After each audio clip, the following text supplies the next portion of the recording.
FFL Rush Live.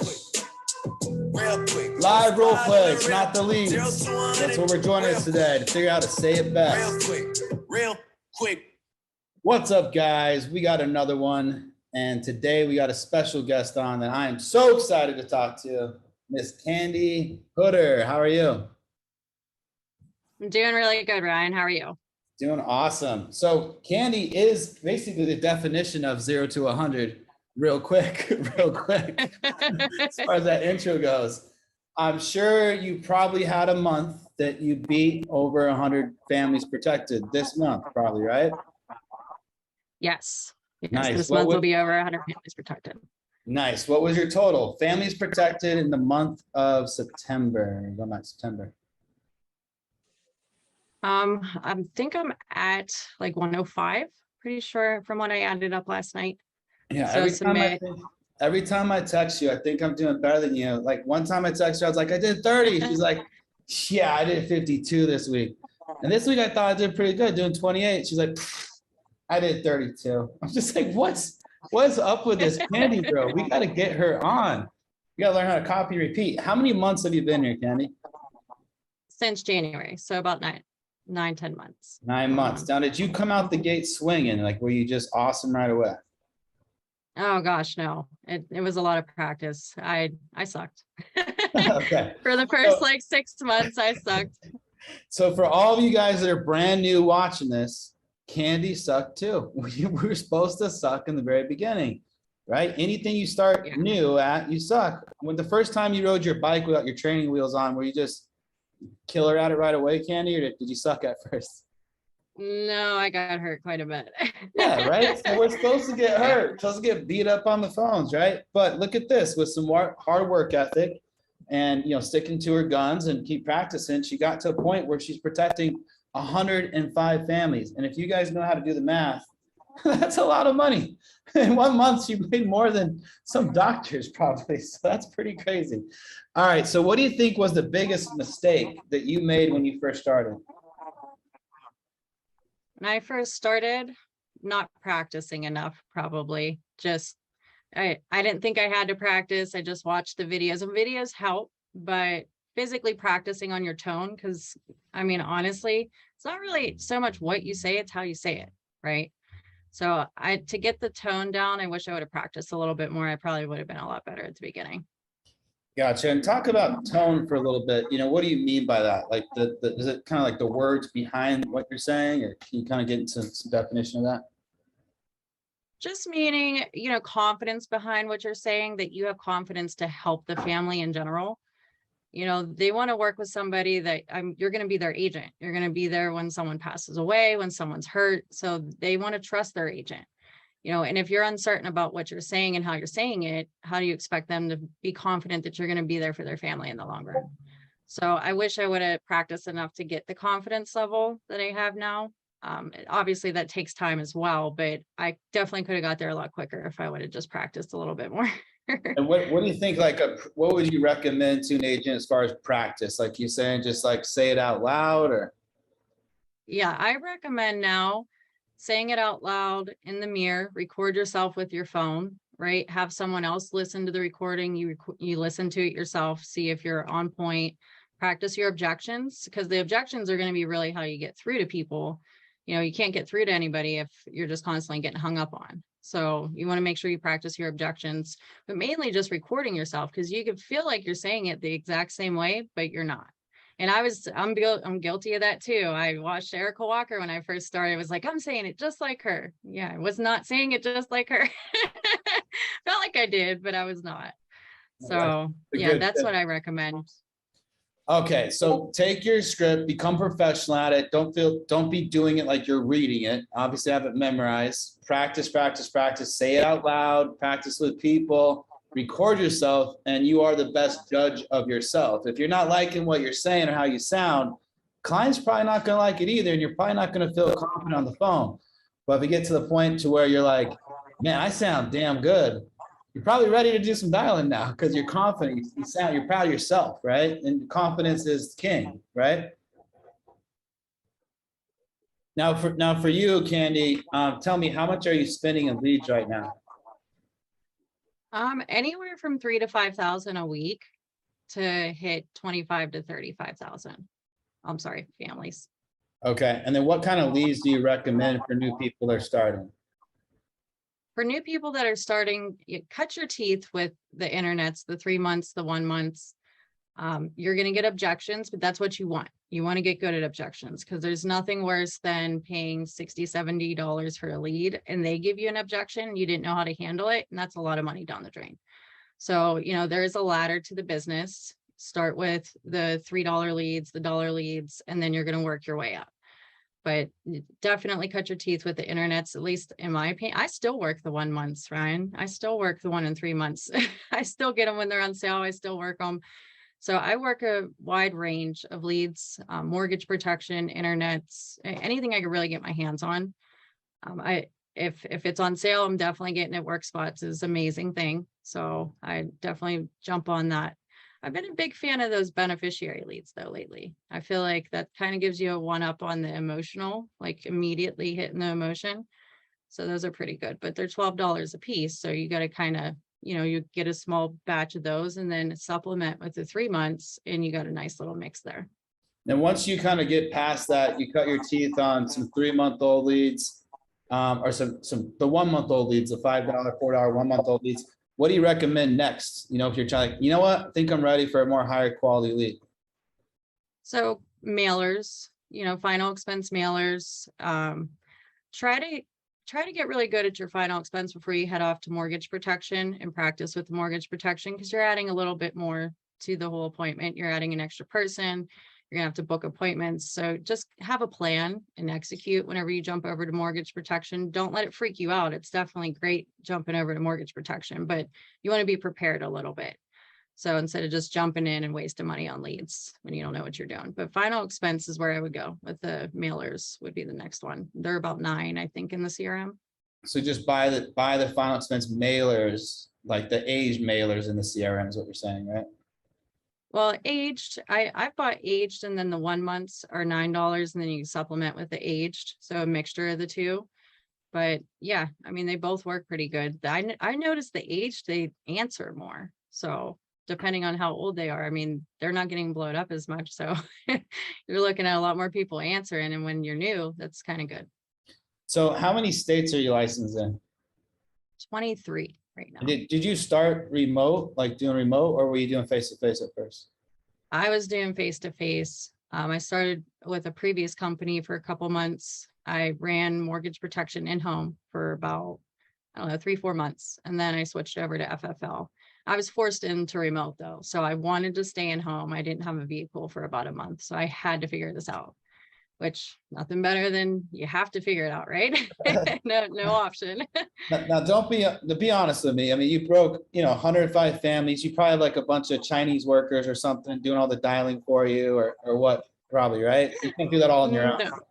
No, I do everything on my own. I did have a dollar, but to be honest, when I got a dollar, my production went down by almost half because all the appointments that were being set, they weren't set by me. They weren't quality appointments. So it bit me in the butt a little bit. I'm not saying that you can't have a good dollar, but it was just my experience that when I got a dollar, my production dropped. So I do everything on my own. I do have an assistant though. So, to do the calling the carriers, I do recommend as soon as you get to a point where you can handle that, extra money a month to pay for them, because that's time is money, right? That's so a if VA, you're working right? through the day. The virtual assistants? Your virtual assistants, yep. Okay. You guys can get those guys for like $11 an hour, which is it's good for like, little tasks and stuff like that. It's kind of your first thing to kind of help out with some of the, being on hold, right? Yeah. So tell me, what's your work week? Because you have one of the craziest work ethics ever. What time in the morning do you get up and start working? Take us through like your schedule through the week, right? So I wake up at 4:44 in the morning. I meditate for about a half hour. I work out for a half hour. Then I journal and I go in, I shower. I listen to videos while I shower. I practice in the shower. When I get out, I have about 20-30 minutes that I practice. I read and then I start working. I sit down about 7:30, 8 o'clock. I I take a couple breaks in between for meditation and eating, but I'll be honest, I go until like 2 in the morning sometimes because I work Hawaii and their evenings are very late on the East Coast here. So yeah, I do have a crazy work schedule. And do you take a day off ever? Like, do you take Sundays No. off? Okay. No, I don't take a day off. And there's a reason. I sacrificed this for a reason. I'm sacrificing a whole year to get myself as far ahead as I possibly can.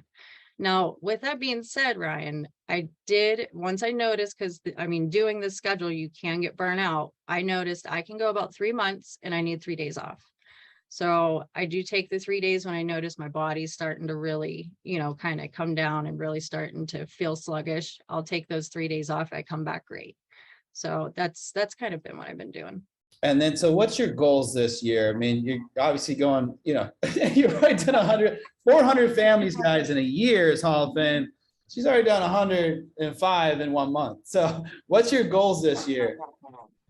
So I want to hit Hall of Fame within 60 days.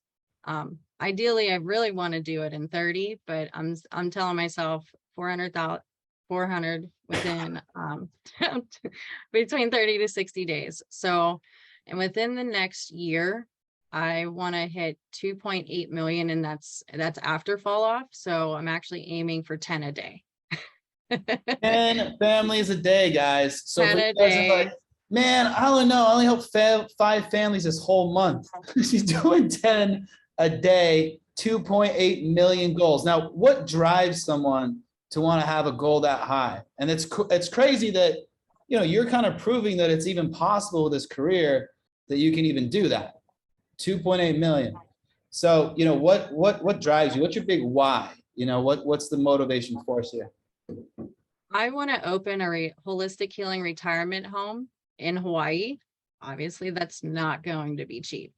So I need some capital to back that up. I plan on opening a couple rehabs and holistic healing retirement homes throughout the country and eventually throughout the world. So it's amazing. And, you found finally a platform to where you can now control your paycheck and you're just taking it, right? Running with it. Yep, I'm running with it. Pretty I ain't amazing. stopping. We have that opportunity. Where else can you, in 1 year, make over $2 million? I don't know of anywhere. That's why when I recognized it, I was like, oh, wait, numbers, this is possible. Let's do this. So what's the trick? Is it just we invest more and spend more time? That's it? So like once we can do it in 20 hours, we just put in 80 hours and then it just magically works out? Well, once you hit a certain point, I mean, there's a ladder you got to climb in just about any business in this world, right? So once you get better at your skills, then you can cut out some of the downtime. Now you're making more. Now you can hire a better dollar if you need to. You want to essentially get to the point where you're eliminating a lot of downtime and presenting more. So, better leads helps with that. But you don't want to start out on those leads because you're really going to end up just taking yourself completely under and you're not going to have any money to renew in the business. So climb the ladder and then try to cut out any downtime you can, any other tedious work that you don't need to be doing, cut it all out and spend it all on money making activities. So that's really what I've been doing is just tweaking little tweaks a little bit at a time. Now, are you setting your appointments? Are you doing one call closes? How does that typically go? I do both because I work mortgage protection. I do set appointments for the mortgage protection, or at least try to. And the internets, I'll do one call close. With final expense, I do one call close. If they're not available, I just, hey, what time are you available? And I'll tell them I'll give them a call a little bit later instead of setting an appointment, because then they don't know when I'm going to call. I call from a different number and then I give them a call when they're available. So. Wow. So take me through it. Let's hear how you would set an appointment. Now let's just say like it was a final expense appointment or life insurance appointment, and let's just say like they were at work, right? They couldn't do it. How would you set that appointment in that case? Like, would you take me? Okay, so I just asked them, what time do you typically get off of work? What is your schedule typically between Monday through Friday? What time do you typically get off? Usually I get off around 6. Okay, so I don't have a 6 o'clock. I do have a 6:30. So what I'll do is I'll put you in the 6:30 slot. Give me about a half-hour window to give you a call between 6:30, 7 o'clock. Are you married, Ryan? Not married. Not married? Okay. So I'll put you in that time slot. What I'll do is send you over a calendar link. Can you grab a pen and paper for me real quick? I'm going to give you a confirmation code just so you know it's me giving you a call later on. Okay, got it.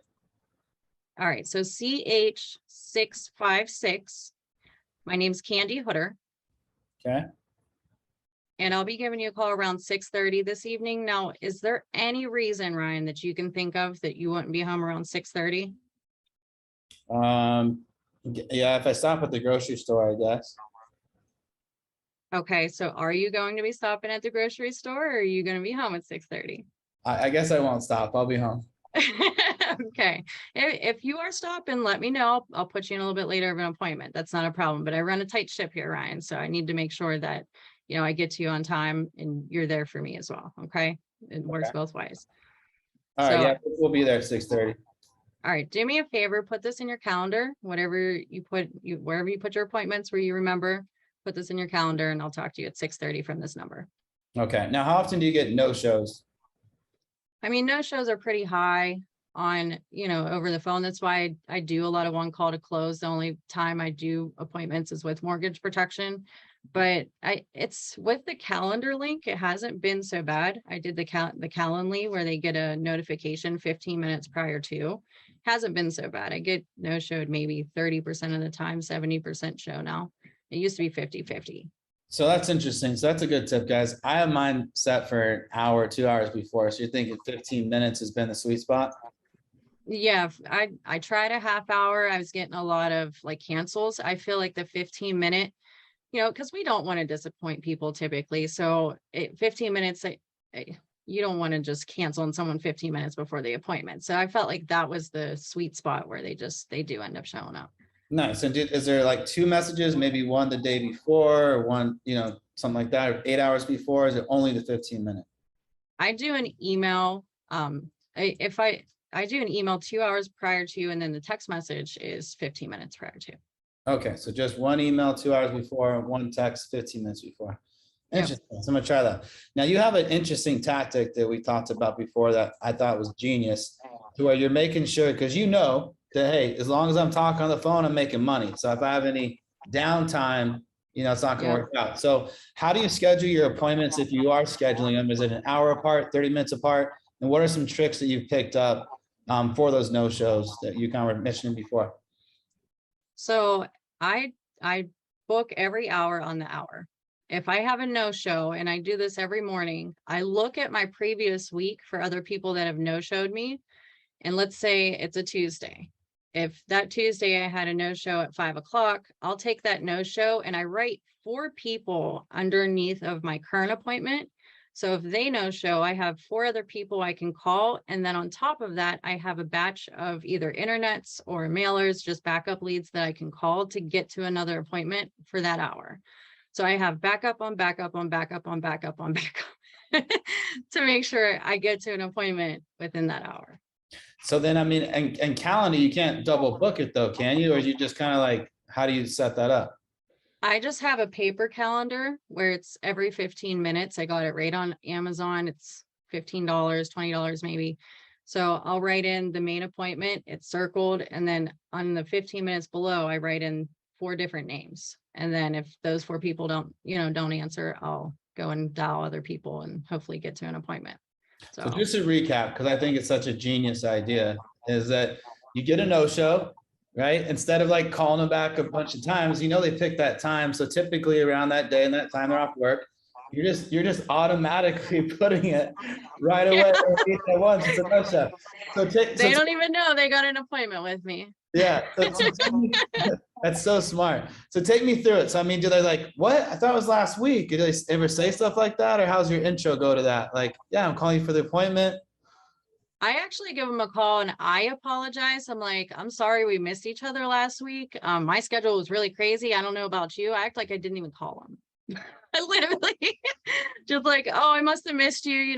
That's totally fine. I'm just calling to make sure I get this out to you. Hey, do you have a couple minutes? And most of the time I'll hear, yeah, oh, yeah, okay. Just go right into it. I love it. Go right into it. Genius. Well, we're going to get some more tips and tricks after this call. Guys, if you're on YouTube, put the comments in the comments below. Candy will be checking. I'll be checking and we'll respond. Also in the chat, guys, if you have questions, great. That's why we're doing this. Okay. She's an expert. We're here to ask her questions. So put those in the chat. We'll get to those. Let's do some role play though. Let's see how we can copy and repeat. Candy, she's got a very witty, smart presentation. You guys like what she's doing. Don't watch this video once. Go back and watch it 20 times, sleep with it, shower with it, right? Shower with it. do the Candy method, shower with it, right? She's always utilizing her time to make sure she can reach those goals of $2 million, which is pretty insane. Is it guaranteed? No. To take hard work? Yes. Is she working hard? Of course. So proof in the pudding, what's possible here. All right. So take me through this. Let's do a life insurance appointment. Let's imagine, a lot of new people are buying these 1-month-old leads, and take me through a presentation. All right. Okay. All right. Ring, hello. Hello, Ryan. Yeah, this is Ryan. Candy. I'm an underwriter for this. I didn't understand that. Sorry. My phone's acting up. All right, this is Candy. All right. Ring. Hello. Hi, Ryan. This is Candy. I'm an underwriter for the state here. I'm just getting back to you about a request I have here in my office. This is about the state regulated life insurance programs. And I'm just the underwriter assigned to get this information out to you. Now, it looks like I have a date of birth here is 9/11/88. Is that accurate? Yeah. What's this about? I don't remember doing this. So this was a little whiles back. We are a little backed up here at the office, so I apologize for that. But this is about the state regulated life insurance programs you had requested. Looks like this was a couple months ago. I just wanted to be sure we got this information out to you because I know it's important. So just to verify an address I have, 767 Success Lane, is that accurate? Yeah, it is, but I'm not really interested. Yeah, that's exactly why I'm calling. These are state regulated forms. So it's just my job to get the information out to you. What you do with it after that is completely up to you. But it's just my job to make sure I get this case closed out. And I'm sure you're getting a bunch of phone calls about this. So can you do me a quick favor? Can you grab a pen and paper? I'll go over this with you. All right, got a pen and paper. All right, so take down my information just so you know I'm not some type of crazy person over here. It's Candy Hooder, so Candi, last name Hooder, Hooder. And my national producer number is 200-757-13. Now with that number, you can go right to the Department of Insurance website. I'm going to send that link over to you right through your phone. Do you get text messages on this line? Yeah, I do. Okay.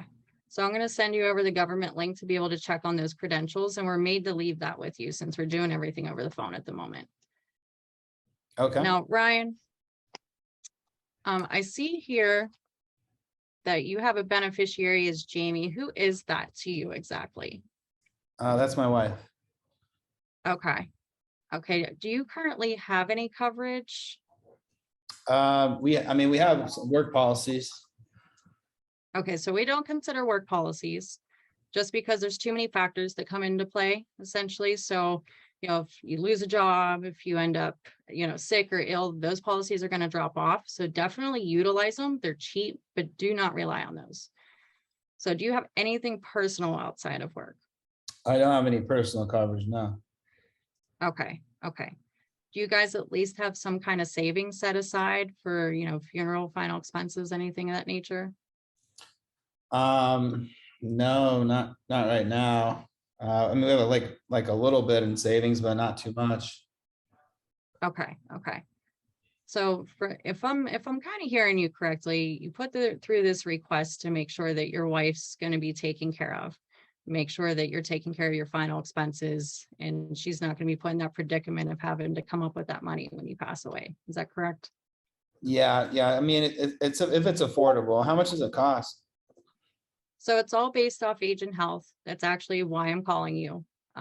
So the way it works is really simple. So I'm a broker with the state, and my job is to help you figure out exactly what it is that you need. And what I'm going to do is I'm going to fit that to your budget, not the other way around. So you don't have to worry about price. We're going to make sure it fits your budget. And then what I do is I help you get approved with that policy, because this isn't something you can just go out and buy. You do have to get approved with it first. Does that make sense? Does make sense, yeah. Okay. So I just have a couple questions for you, a couple medical, a few financial. So essentially, are you on any kind of medications right now, Ryan? Yes.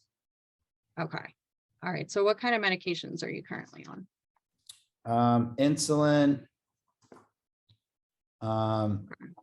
metformin, Okay. and lisinopril, amlodipine, ProAir, and omeprazole. Okay. All right. Anything that the doctor prescribed you that they recently took you off of? No.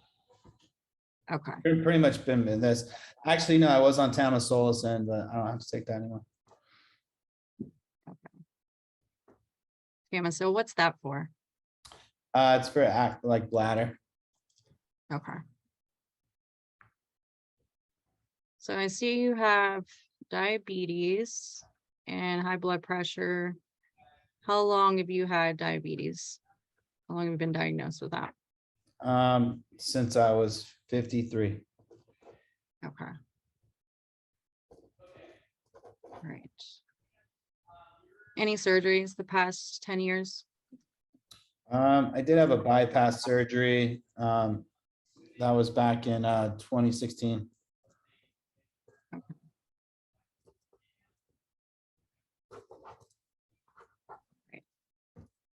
Any history with heart attack, stroke, cancer, stents? The stents, yeah, I forgot. Yeah, I did have a stent put in 4 years ago. Okay. I want to pause for 1 second on the role play. Doing a great job. I want to point out this factor because a lot of times when we're new agents, we are scared if there's silence, but we can see that she's okay with silence because she's confident. Silence is confidence, guys. So if you're doing something, it's okay not to talk. You don't have to keep filling the dead airwaves. In fact, filling up the dead airwaves to do talking makes you needy, makes you insecure. So it actually makes her confident that she's okay with pausing, having some silence. So I think that was awesome. It's a good point. All right, continue, role play. Okay. So I just have a small list here for you. Any history with neuropathy, with the diabetes? Nope. Okay. Lupus, rheumatoid arthritis, asthma, COPD? Nope. I just have the ProAir for asthma, but they haven't diagnosed it as COPD yet. Okay. All right. Any thyroid issues, anxiety, depression, or kidney liver disease? No. All right. What is your height and weight there, Ryan? I am 5'6" and 220.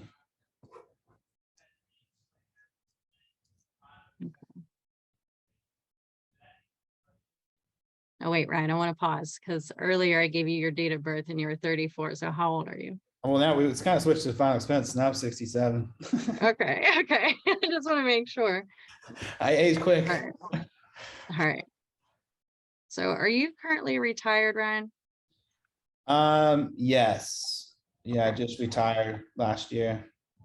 Okay. So I'm guessing you're on a fixed income, right? Yeah, Social Security and a small pension. Okay. So roughly how much are you bringing in a month? About 2,500. Okay. Gotcha. Now, I know that you guys probably budget. How much of that is left after bills and everything else that you have to pay? Not a whole lot. Bills have been Not a really whole tight lot. lately. Okay. All right. So what I'm going to do is I'm going to input your information here into the system. We're going to take a look and see what we have as an option for you. Okay. So from here, I do pause, and I keep it on the line. I'll kind of do a little bit of rapport essentially, but Well, looking at all these give us an example. Okay. So what did you do before you retired there, Ryan? I was a plumber for years. Oh, wow. You probably had long hours and everything, huh? Yeah, I mean, it's kind of, you never have a set schedule because you just never know when a water line's gonna break or a toilet gets clogged. Right. You know? Right. So was you on call all those years or? Yeah, a lot of times I was on call, man. You should see some of the unclogs I had to do. It was crazy. What was the craziest thing you pulled out of someone's toilet? Let's do that. What was the One time craziest thing you ever one pulled time out? I had to pull out a squirrel. I don't know how the hell a squirrel got stuck in that toilet, but that was crazy. And Oh my the God. weird part was the squirrel had some sort of like, I don't know, like some sort of like a doll diaper on it. It was strange, man. I don't know what was going on in that house.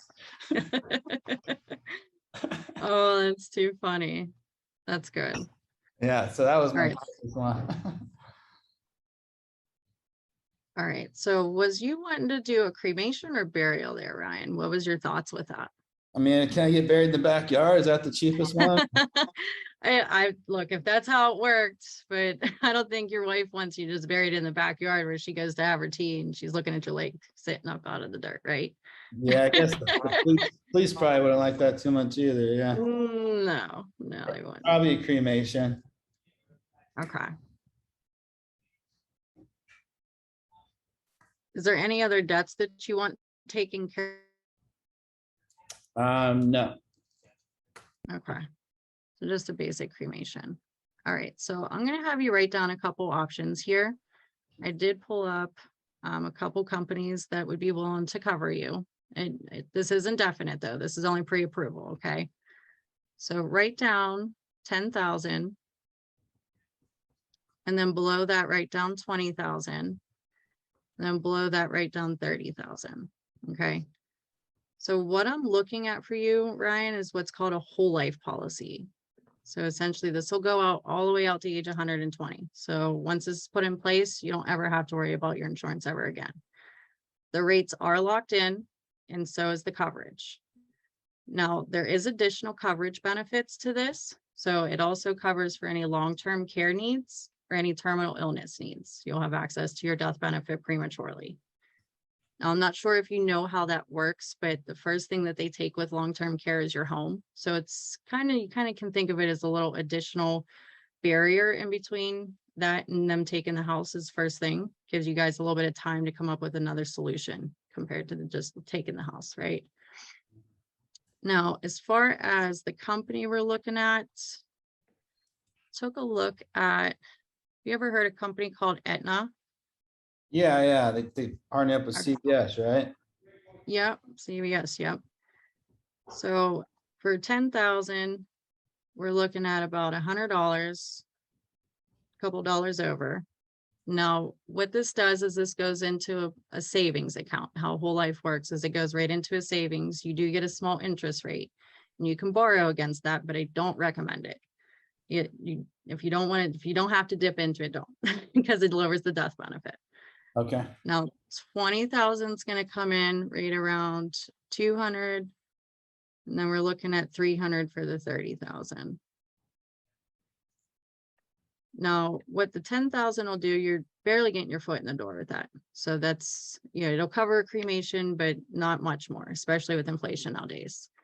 Now, 20,000 is what we call, final expenses, funeral plus final expenses. So you're going to have additional costs for a lot of times we don't just pass in our sleep, right? We end up with medical bills and things like that. And the 30,000 is just going to leave a little extra for your wife and for your family left behind for legacy purposes and for, transition essentially, because they're going to be missing some income here. So now I know you're on a fixed income, but would you want to leave your family with 10,000, 20,000, or 30,000 after your passing? Oh, wow. I didn't realize it cost this much. Is there a way I could kind of think on this and talk to my wife about it and call you back? Well, the way this works is what we do is we check on approval to see if we can even get you in there. Because like I said, this is only pre-approved. Once you are approved, what they're going to do is send you your terms and conditions. And that's what you really want to look at. Now you have 30 days to make any adjustments. So you're not really committing to anything today. Essentially, I just need to know how much I'm going to be putting in to see for approval. But if you need to make any adjustments, we can definitely do that as long as it's within the 30-day mark. Now, what I want to do is I want to make sure that your wife is included in this decision. So I'm going to check for approval for you, but later on, I want to give your wife a call, explain everything that we went over and that she completely understands how this works, because it's more important she knows what this is about than you know what this is about, because you're going to be gone, right? Makes sense. So, and from that point, I do set up an appointment, like what time can I give your wife a call? So I'll do the application, and I make sure I call the wife later on to explain exactly what we're putting in place and what it's about. I love that. So then at that point, and I love all of her responses, very in control, you know, very smooth. You're very kind. Just like, I want to buy something from you right now. Oh, sweetheart. I care. I have like the hugest heart. I care for people. I really do. And that's the key, right? It's not about the commission. It's about putting you in a better spot. But, you know, right. the cool thing is she was pitching these $100, $200, $300 premiums like it was nothing, right? She believes in it and there's value in it. So again, if you guys believe in it, talk about belief, you guys could see how it's like, I guess I'll do the $200 one. It doesn't seem like a lot. She's talking about like it's normal. It's great. Now, if we were doing, say, a life insurance appointment, let's just say it was a husband and a wife on the phone, okay? And, you know, you use an acronym sometimes to build up some value, don't you? The life acronym, LIFE? Yes, I do. So let's take it back to, let's say we're sitting down on a, you know, life insurance appointment for someone that's 35, 40. Do you get those a lot with the most common we get with the 1 month old leads is probably final expense, right? Yeah. Yeah. But then we do get some younger people for life insurance as well. Yeah, we do. We get a mixture. So with the younger people, they never really know what they want or what they need. So I tell them straight up, hey, that's what I'm here for. I'm here to help you figure out exactly what it is that you need to achieve those goals after you're gone. So, you know, I'm sure you have goals in place, you know, your 1 year, 3 year, 5 year goals. We're going to put something in place to make sure that those goals still are achievable, even if you're not in the picture for your family. So I do the life. I set it up where, you know, I have them write it down as well. Like, okay, so L is for loans, any loans or debts that you would want paid off after you were to pass away. Okay, yeah. I mean, I do have my student loan debt, 60K. What you take me through it. Let's role play that. So basically the intro is exactly the same as we did before. It's just, and you've done the medical and then you're doing this part, or when are you doing this part? So everything's basically the same. I get the Y up front. Everything's the same except for like right after. So I always get the number. So I get the Y up front and then I get the need, like how much they need after the medical. So okay. It would be like right after the medical. Just run one real quick. Because I mean, the intro, the whole thing probably takes 5 minutes. So let's take us through one more time. Maybe we'll do it a little bit different. All right, 35, 30, husband and wife are here. All right, we're both 35. All right, so is this a life or is this mortgage protection? So it's an internet lead. They have to be 35. Okay, got it. All right, so ring. Yep, this is Ryan. Hey, Ryan, this is Candy. I'm an underwriter for the state here. I'm just getting back to you guys about a request I have in my office here. This would have been about the life insurance programs you requested more information on. Looks like you put Carol down as your beneficiary. So yeah. I'm just the underwriter assigned to get this out to you. Okay. Now, are you guys available together right now to go over this, or do you want to book an appointment? Yeah, we're available. Carol's here. Okay. All right. Perfect. So go ahead and put me on speaker and I'll give you my information. And I'm not going to re-go through all that. You know, give them my information. I sent them the text. All right. So what was your main concern when you put through this request, Ryan? Do you currently have any kind of coverage, or are we starting fresh? Just the work policy right now. So kind of fresh. Okay. All right, so definitely don't rely on the work coverage. There's too many factors that come into play with that. Now, you want to utilize it because it's cheap, but you don't want to rely on it. All right, so. No, you have Carol as your beneficiary. Do you guys have any children together? Yeah, we have 2 kids. Okay. 2 kids. How old are the kiddos? 6 and 10. Oh, those are some cute ages. My daughter's 20, so I miss those ages. All right, so what is it that you do there, Ryan? Right now I'm in construction. Okay, And then Carol, she's a hairdresser. okay. So how much roughly are you guys bringing in a month? Combined or separate? Separate. For me, it kind of varies on jobs, but I probably bring in about 70,000, and then Carol's probably like 30,000. Okay. Gotcha. Now, does Carol have any kind of coverage currently, or is she looking too? She's looking to as well. Okay. She's with me right now. Okay. All right. Perfect. Hi, Carol. How are you? Hi. Where's my wig? I need to put like a wig on. So. All right. So guys, the way this works is very simple. So I'm a broker for the state. So what I'm going to do is I'm going to shop around for you guys. I'm going to help you figure out exactly what it is that you need. We're going to fit that within the budget range. And then I'm going to help you get approved with it, because this isn't something you can just go out and buy. You do have to get approved for it first. Now, does that make sense for you guys? Does make sense, yeah. Okay. So it is all based off age and health. I just have a couple medical questions, couple finance questions. Now, Ryan, I'll start with you. Do you have any kind of medications right now? No. All right. Any history with surgeries for the past 10 years? I broke my leg, but that was like 4 years ago. Okay. Was there any pain medications that were prescribed with that? I think I just took something for like 2 weeks. Okay. All right. Any history with heart attack, stroke, cancer, stents, diabetes? Nope, we're all perfectly healthy. Went through all the medical. Okay. Okay. All right. Any history with asthma, COPD? Nope. All right. All right. What's your height and weight there? 6'2". I wish I was 6'2". That'd be great. 6'2". I get to roll, pretend like I am 6'2". 6'2". Okay. Now, are either of you guys smokers? No, it's non-smokers. Okay. All right. So Carol, same questions. Any kind of medications? Nope. She's perfectly healthy. Okay. Any surgeries within the past 10 years? Just childbirth. Okay. Yeah, and that was years ago, so you should be out of the water with that. Any history with heart attack, stroke, cancer, diabetes, any of that? Nope. Okay. What's your height and weight there? I am 5'4" and 120. Okay. All right. Now, do you guys currently have any money saved up, set aside that would help with anything if something was to happen to you guys, whether it be death, illness, disability?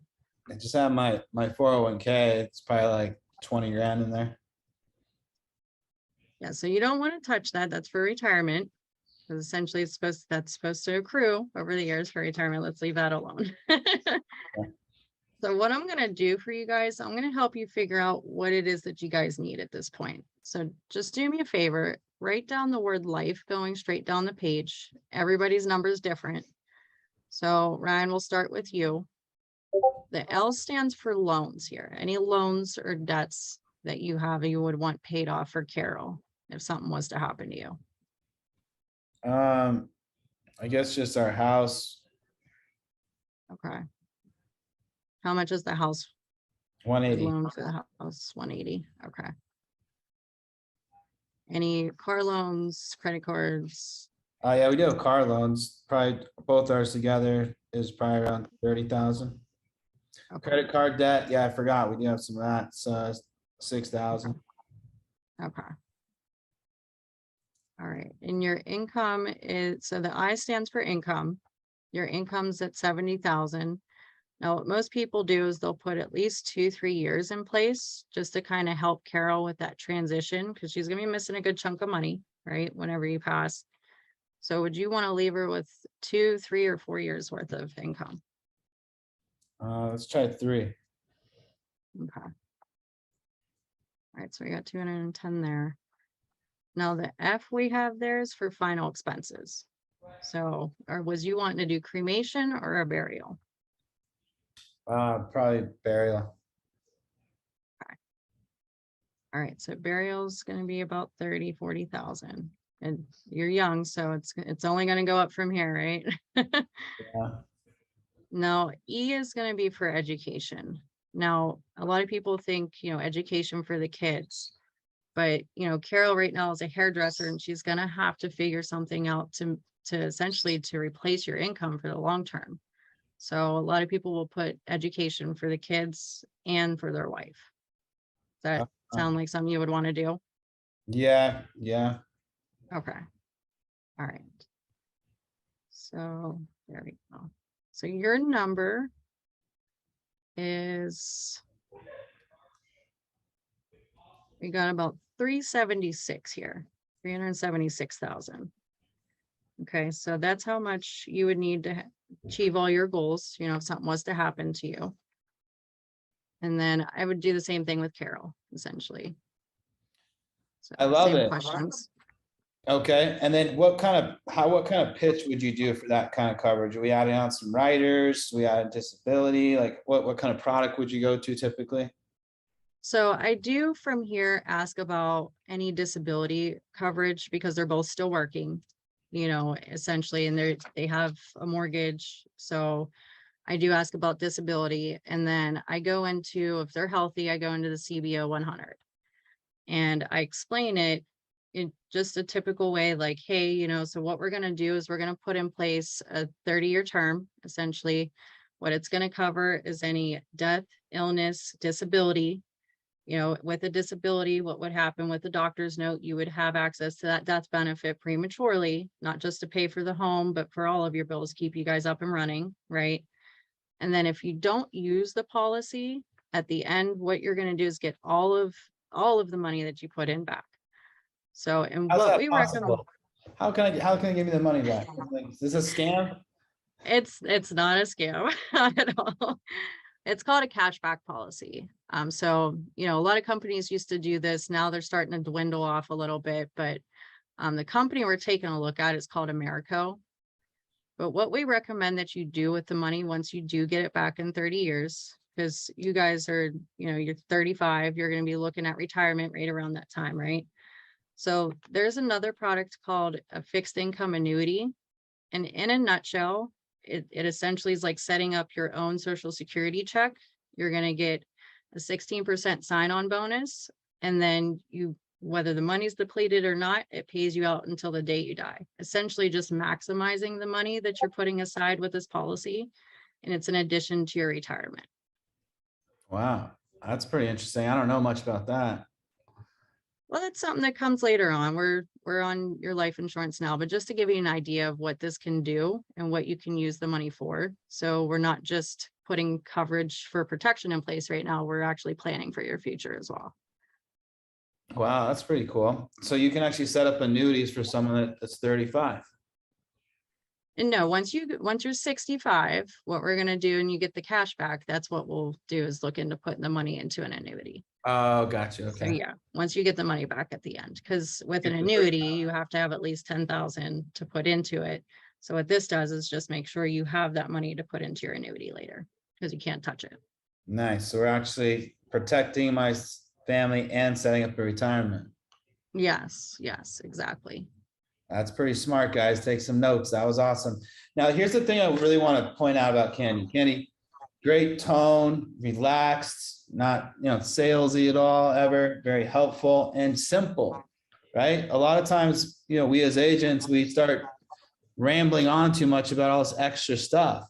She just right to the core stuff, right? Not adding too many things, adding too many complicated questions. Very confident, and it's a very simple approach. And look what she's doing.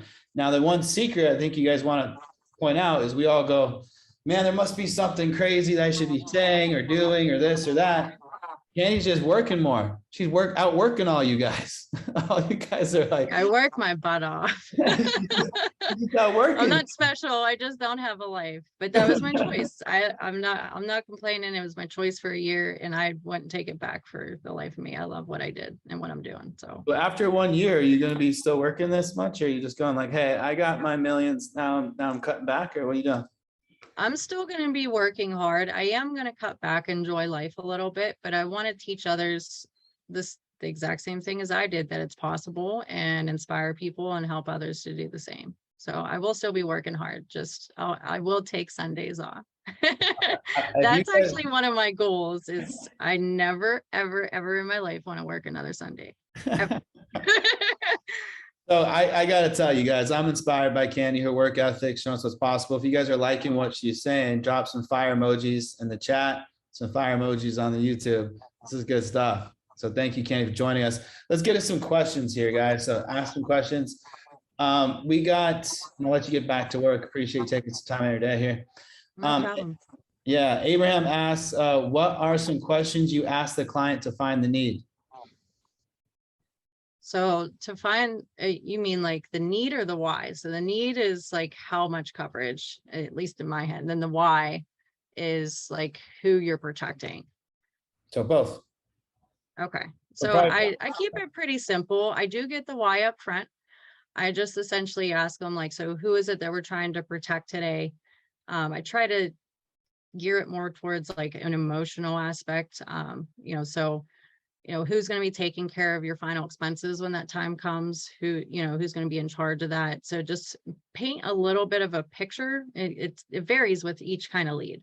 So just take a little bit of painting a picture and put it into the question. So, who are you trying to protect from your burial, or however you word it, but you're going to use that as a context in your question to strike some emotion in the person. So, instead of just keeping like, who's your beneficiary, right? That's very plain, blah. You just want to say, who are we trying to protect today? You want to say, who's going to be left behind after you're gone is a good one. Who's going to be left taking care of your final expenses is a good one. Things like that. I love it. And she keeps it nice and simple, which is great. Mm-hmm. Gio asks, when did you make the jump from helping a few families to double digits in a week? And what did you do to break into the double digits? I spent more money on leads. I quit being stingy with my money and I just went all in. I was about 6 months in. This was June, July-ish is where I really had my true breakthrough. I did have a good month before that, but it wasn't consistent. So yeah, I just spent more money on leads, and I put more into my dials, a little more discipline into the dials. And I started looking towards, instead of just buying one kind of lead, I bought multiple kinds of leads. So I remember one time I had some extras and Kenny's like, I don't know if I should buy them. Then she bought them. They're like a 1,500% ROI, like a beat. Yeah, I don't even know why. Once you can turn, do a 500% ROI, guys. So like if you spend, $300 and you turn it to, 5 times that money, then you figured it out. All you got to do is not spend more, and you just keep doing that, right? So if you've already upped your money, then you just keep spending more. That's all it is. Yep. I love that. All right. Abraham asked, do you still present to one-leggers, or do you make sure that both the wife and husband are both on the call?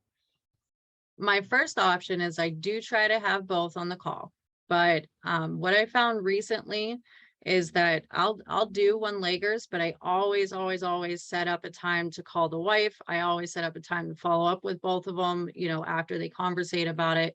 And I do always still do the application. So I just tell them, hey, you want to look at your terms and conditions. We can look at flyers all day long. For one, it doesn't mean you can get it. And for two, that's not really going to give you any of the information you need. You need to look at your fine print, right? So at least if we get you in the policy, now you and your wife have something to think about, and I'm going to be there for any questions. And then I go into setting an appointment with the wife. What time does she get home? And I give her a call. Hey, by the way, this is what we talked about earlier. This is why we talked about this. This is what we're putting in place. What are your thoughts? What are your concerns? Love it. I got a question for you. What about people that try to call and cancel? How do you prevent some of that?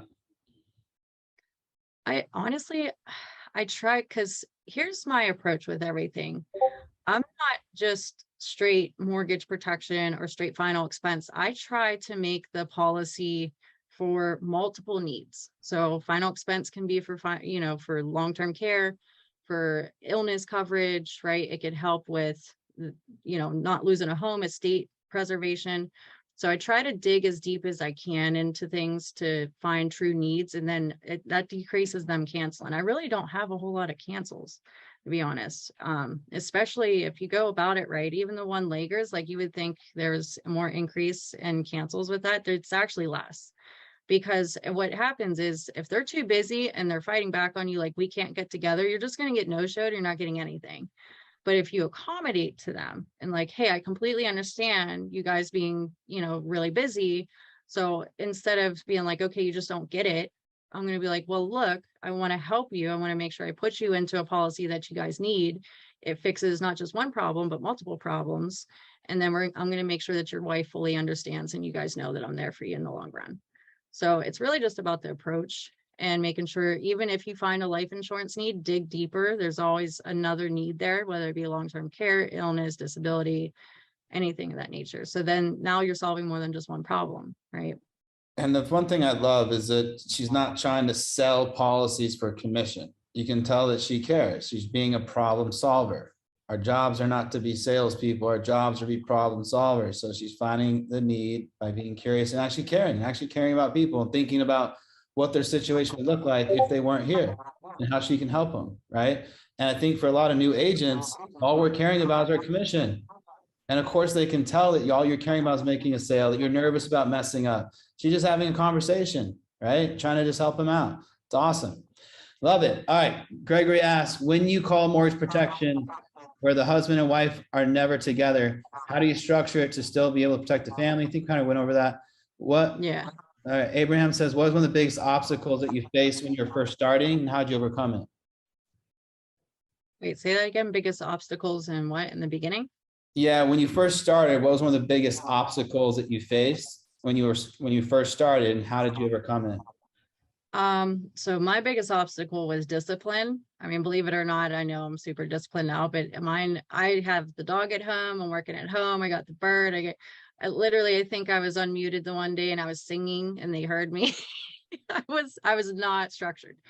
So I overcame that by literally like time blocking my entire schedule. So everything's time blocked. My emails, my text messages, and I fill every slot. It doesn't matter what it is. If I have an open slot, I'm doing something that I might enjoy a little bit more, but it's still filled. So then as you follow that, then you have more of a structure, you're more disciplined. But to get there, I had to force myself to sit in this chair for 2 weeks. Like my husband literally brought me food. I would not let myself move because I was constantly, I'd do like 10 dials and be like, oh, no one answered, or, oh, I got told off like 8 times, and go get a drink and then come back 2 hours later and be like, what happened? I didn't work all day. Right. So I had to force myself to sit in the chair, not move all day for about 2 weeks. And then I finally conditioned myself to be like, okay, I'm able to sit for longer periods of time and I can schedule my breaks in. Right. So you just got to force yourself to do something you don't want to do. I know it's not like what you want to hear, but that's what you got to do. And then you had to focus on your bigger why. Why are you here? Right? You're going to make Right. $20,000. Cool. Don't make a schedule. You're here to make 100, 200, 300. Better make a schedule. Better stick to it. Yep. One thing you do. Schedule is the key to everything. Yeah. And you're scheduling when you're waking up, when you're doing this. And she's sleeping like 4 or 5 hours a night, guys. She's got a big dream. Pretty cool. All right. For new agents, okay, another one we got. When the people say they're healthy with a little bit of asthma, what's your next question? So I'll dig a little bit more into the health, because if they're like, yeah, I'm completely healthy, I have asthma. Okay, so I have some questions I have to ask you. We're made to ask these. So I ask the same questions. I don't let them try to barrel through. It's take control of the conversation and be like, look, I'm made to ask these questions because this is what's going to be on the application and what I need to know to give me the company essentially that you're going to be put with. So that's just take back control of the conversation. And one thing I do too, because clients you got to make sure that the clients are aware that you're not the one approving it, right? So I like to say, hey, when they pull up your prescription record, which they will, what will they see that you're taking? Anything that's sent to the pharmacy, they don't know if you actually took it, but if it's sent to the pharmacy, they see that. What was sent to the pharmacy that they will see, right? Let them know that they're going to pull that stuff up. Right. Here's a really good one. What do you do if a client gets declined on the spot, and what's your next move? So for the longest time, I would tell them that they were declined. I don't really do that anymore. I tell them, okay, so there was a red flag here.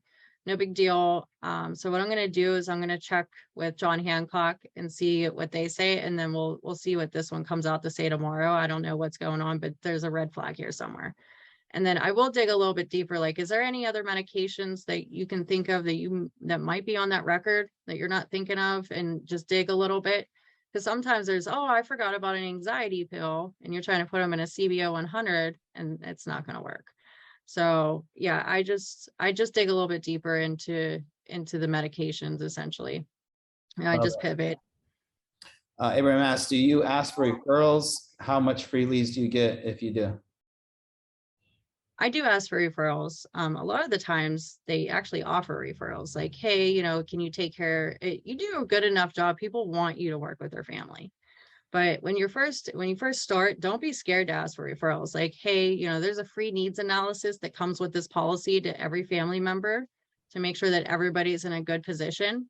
So who is it that you're closest with, that you live with? And then I go into, so do you have any siblings? Do you have any, is your mom and your dad still alive? Different things like that. So I just I do your approach actually, Ryan, like the free needs analysis. There you go, baby. On average, about 3 to 5 each household. Well, you're so nice. I think I have to ask for him because I'm too direct, but you're just like a sweetheart. I'm like, yeah, can you help out my brother? You're so nice. I can get why that would work. All right. Gregory asked, actually, he says a compliment says, she makes me want to get more life insurance daily. That's a good comment. Compliment. All right. And then, yeah, do you follow it? I need to get myself a policy now.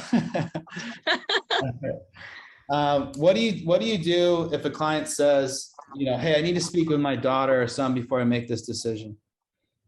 I completely agree that they need to be included in this decision, but essentially right now it's not even a decision that we can make. The insurance company needs to approve it first. And then what we can do is I'll set up a call with your daughter later on, explain exactly how this is going to work, exactly what this is going to cover, and see what she thinks about it. Because I agree, and I agree with everything that they say. I agree that you should definitely include them in the decision of this policy. If you fight against them, they're just going to push back and they're not going to buy from you. So you agree with everything and just include every single person. Like, I'll call them right there on the spot if I have to. Like, are they available now? No, they're at work. Okay, perfect. So I'll give them a call later. What time do they get off? What's their number? And then they're more comfortable with that. Like, okay, so she's including my daughter. Like, they don't want to explain life insurance to their family and tell them, be like, the last thing I want to do is explain, expect you to go explain life insurance to your family. That's what I'm here for, right? And laugh about it. And they go for it every time. They're like, yeah, I'll have you talk to her. Let's check on approval. Love it. Love it. And then Diana asks, how many dials per day do you do? And do you use a dialer? If so, which one? So I use phone burner. So at different points in this whole aspect, I've done different. When I was doing internet leads, I'll give you what I was doing with internet leads. I was dialing at least 600 dials a day, 600 to 1,000 dials, to kind of cut my teeth and really like force myself to get all, because you want as much experience in as little time as possible, guys. Like, why drag this out any longer than you need to? Make as many dials as you possibly can. Try to beat the day before. Like, that's what I did. I had 250 the one day and I thought I did good, but then the next day when I focused, like really forced myself to focus, I was able to make 500 in the day. I'm like, what was I doing yesterday? Like twiddling my thumbs. And like, as I focus more and more, and you're teaching yourself to focus on that aspect, and then you're getting to more people and you're naturally going to make more money. Right. So I love that. Now, is there a certain dial pattern you stick to? Do you take like a batch of leads, or is there a certain kind of way you do that to get people to answer? Any tricks on that? Yeah. So with the internet leads, 60 to 80 a day. And then you want to call them morning, afternoon, and evening. And then what I'll do is I'll text them the next morning, but I'll leave a voicemail on the last one in the evening, and then I'll text them the next morning. So I drop them into turbo text, and then essentially that I consider that lead fully worked. Like I called you 9 times in a day, you didn't answer. I'll leave a voicemail. Now you can get back to me. I text you. Now I know you saw it. So yeah, All right. that's how 9 times in a day, message the next day, text the next day, don't hear back, done. All right, love it. Dr. B says, how many annuities do you sell and how often do you pitch annuities? I've just sold my first annuity yesterday. I don't sell annuities. This is all life insurance that I sell. So I just got into annuities, literally one. All right. And then, so she's getting into those. We got the advanced market training we can go through, and lots of people help us with that. And we got the Brad's podcast is coming out soon. That was a really good one.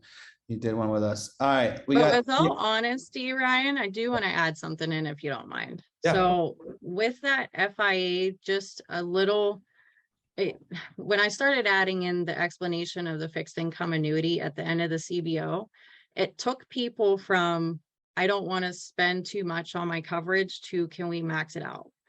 So if you think about it, you can structure IULs to pay off homes. You can structure the CBOs to pay off homes. Something you do want to pay attention to is their age. So let's say they're 38, right? They're going to retire at 65. Now they might not think, okay, to get a CBO 25 year in place to pay off 5 years early, but when you structure it, when you basically are going to tell them, you're going to give them knowledge on when you retire at 65, your income's going to drop in half. What's going to happen is you're going to have to refinance your home, and it's only a couple years left.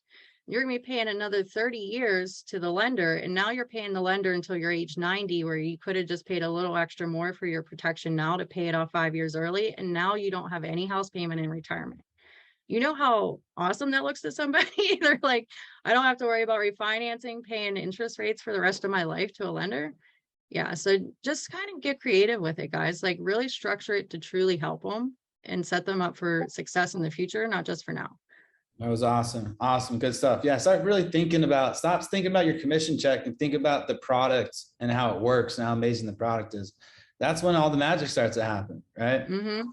All right. Sierra asks, how often do you write fully underwritten products? Fully underwritten. I did have a stretch there because I work Hawaii. They have really large loans. I did have a stretch there where I was writing like 1 or 2 a week, but I'll be honest, they're really hard to get to go through. People are busy. So just use your judgment on whether you should stack policies to equal a higher amount of coverage, or if you should use the fully underwritten IUL. Where I find the fully underwritten IUL is like if the person's 70 and they need a higher amount of coverage, they're retired, they're home to get their blood work done. So it's a little different of a situation than if you're trying to put a 35-year-old that's never home in a fully underwritten and they can't do their appointments. Like, what's the point? You're doing them a disservice and yourself a disservice because you're not getting paid and they're not getting coverage. So I don't recommend the fully underwritten unless there's a particular reason for it. Like if you're really structuring it to pay off a home or for a 70-year-old plus that's healthy. And the one thing we can do, guys, is we have 2 accidental products to go to $500,000. You got the Mutual of Omaha and you got the Foresters. The Foresters Prepared does have disability in some states. So right there, I mean, you can get up to 1.5 million, just writing one simple issue term and then adding on 2 accidentals if you need to go that high for a specific reason. But fully underwritten, do you ever write that because you feel like you need to get the lowest price possible for a client? I made that mistake. I did. I made that mistake for a whole month. I'm like, I'm going to get them the best price possible. They're going to want to work with me because of it. What ended up happening was 3/4 of them didn't go through because they didn't get their blood work done. They didn't do they didn't have coverage. So I did a disservice by doing that for them. Don't do what I did. This is the one mistake that we all make is we think that clients are buying on price. No, they're not. They're not. They're buying on liking you and you solving a problem, right? They're just solving a problem. It's if I die tomorrow, I get this amount of tax-free money. That's it. Stop selling on price, guys. They don't care about price. Yeah. All right. Elizabeth says, do you strictly do you strictly do phone or do you do Zoom also? I strictly do phone, but recently I did start thinking I'm going to do Zoom for annuities. So I can screen share, just, so everybody knows what I'm doing. Yeah, I love that. Yeah, annuities definitely do Zoom for sure. Neil, great one, says, hey, the next day, so we've dialed 3 times in the morning, 3 times again, 3 times again. We hit the 9 times to get a hold of them. What's your voicemail and what's your text message look like? And my intro. So I leave a voicemail. Hey, this is Candy Hutter. I'm an underwriter for the state here. Getting back to a request that I have here in my office. I leave off the life insurance part. I just say a request I have in my office. And if you want to get back to me, I leave my number. I look forward to speaking with you and helping you then. Gotcha. All right, awesome. Then what's the text message say? Text message, same thing. I found what really works, and I just tested this 2 days ago, was just saying, hey, Ryan. Like, literally, hey, Ryan, that's it. And they're like, who's this? And then you text them back and they keep responding like, hey, I'm getting back to you about a request I have in my office.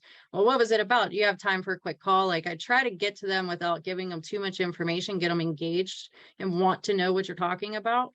And I don't know, I found that worked pretty good. Love it. Hey, I know you're a busy person, so I appreciate you taking time out of your day to share your knowledge with everybody. I think the big learning lessons here was that you guys, she just works more than all you. You guys, she works more than all of us. Okay. So hard work, sticking to it. And some of the greatest tips I picked up here, 600 dials, right? Keep trying to beat your record. More action, more activity, learn faster. It's going to get you from that place of being needy and like scared to just like being like, I've done this a million times, which is your confidence, right? And that's going to come by doing. So guys, drop some hearts in there, drop some emojis, drop in some candy emojis. I think we have some candy emojis probably, right? Put that in the chat. We appreciate you. Thank you so much, Candy. Get back to thank you, Ryan. All right. Peace out, guys.